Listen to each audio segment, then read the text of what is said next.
Now, what I've done throughout this campaign is to propose a net spending cut. Every dollar that I've proposed an additional cut so that it matches. And I want to go through the federal budget line by line, page by page. Programs that don't work, we should cut. Today, I'm pledging to cut the deficit we inherited by half by the end of my first term in office. I will use the money we're no longer spending on war to pay down our debt. My plan would cut our deficit by $4 trillion.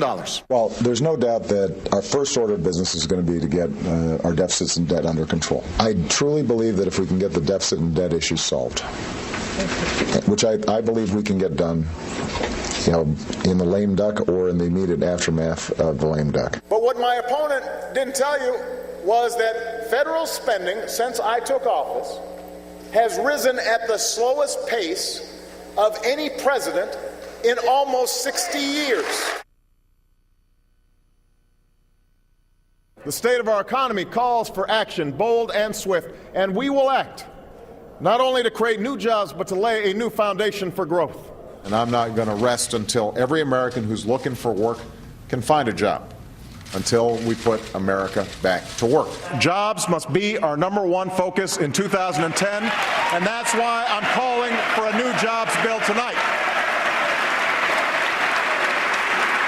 In the last 22 months, businesses have created more than 3 million jobs. Last year, they created the most jobs since 2005. American manufacturers are hiring again, creating jobs for the first time since the late 1990s. What do you think about all these things that he gets away with? You can add Benghazi to the list. How does he get away with it? Is it just the media? People are interested in, I don't know, other things? Why? Well, first of all, if everything's so swimmingly going along here, why do we need all these programs? He should have just said, America's in great shape, good night. And he didn't do that because it's a joke. How does he get away with it? Well, you know how he gets away with it. The media in this country are sycophants. They root for big government. Academia in this country, they live off of big government. And, of course, the Democrat Party has been hijacked by the radical left. There are no more moderate conservative Democrat politicians. They're a bunch of 1960s retreads, or worse. That's how he gets away with it.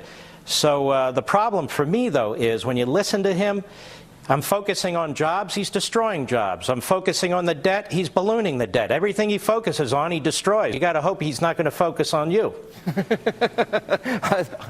I hope so. All right, let me ask you this. I thought the big story of the night was the Republican response, Marco Rubio. And we'll get into this later as the program unfolds, Mark, but they're making a big deal. The Drudge Report has a headline, Watergate 2013. And it's interesting. You know, I've given speeches. You've given speeches. I take a sip of water when I'm giving a speech. I have my water right here, my Poland Springs right there. I take drinks while I'm on the air. But that's their focus because I think the substance was so good. Now, let's look at Barack Obama. This was put out by the AP. It's also on the Drudge Report. Let's see, Obama taking a sip during a speech, Hillary taking a sip during a speech, Marco Rubio taking a sip during the speech, and you got 4,000 Google alert articles about Marco Rubio. What do you make of that?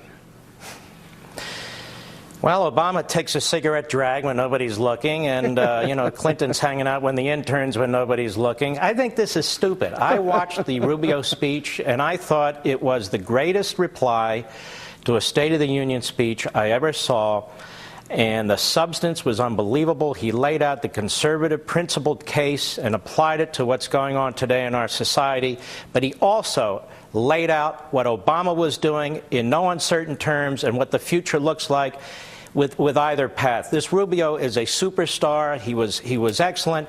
Look, I know he didn't have the clapping seals jumping up and down every time and 20 minutes of a pre-show, pre-State of the Union discussion, hype from the media and all the presidential trappings and all, which makes it more remarkable what Rubio did. Rubio gave a tremendous speech, and frankly, so did Rand Paul. Yeah.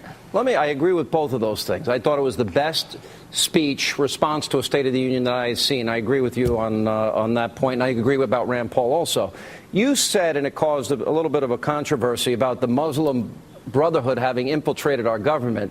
and I believe it was in reference to the F-16s and the tanks that were given to Morsi, the 9/11 truther that thinks the Israelis are descendants of apes and pigs, which is the dumbest policy I think I've seen. Explain. Well, they might as well have infiltrated our government. They have a friend in the Oval Office. They've had visitors in the Oval Office. I don't know why we can't be truthful about this, why we have to censor the facts.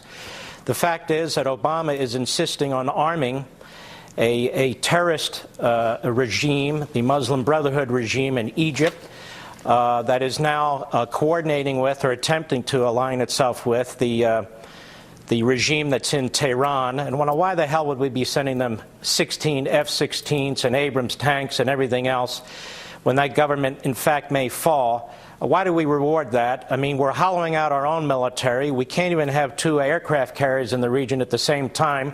An aircraft carrier, Lincoln, hasn't moved because we can't fuel it. We're giving 16 F-16s to the Muslim Brotherhood president of Egypt. That's exactly what I mean. This president has his priorities all screwed up. All right, great one. Good to see us. Come out of the bunker once in a while and join us. We love having you. Thank you.